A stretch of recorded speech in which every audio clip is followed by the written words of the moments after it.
Yan. So, may gusto lang akong i-share sa inyo kung anong tissue yung ginagamit ko sa faculty, dinadala ko din sa work ko, sa school, tapos ginagamit din namin dito siya sa bahay.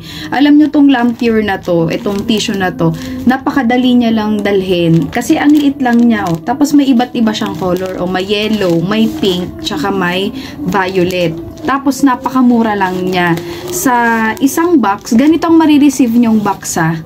Ganito. So, para siyang karton ng gatas. So, marireceive nyong box ganito. Tapos, may 12 bags na siya.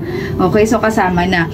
Pero ngayon ako kasi, dahil nung nakaraan, malakas yung sipon. Madami kaming nagkasipon dito. Si Panching, ako, nagkasipon kami. So, gamit na gamit tong tissue na to.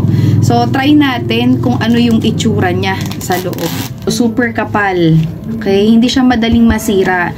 Tapos, meron siyang isa, okay, dalawang sheets. Kumaga isa, tsaka dalawa. Pero, sa tag-isa na to, makapal siya parehas. Kaya, hindi siya mabilis tagusan ng tubig o kaya ng sipon mo.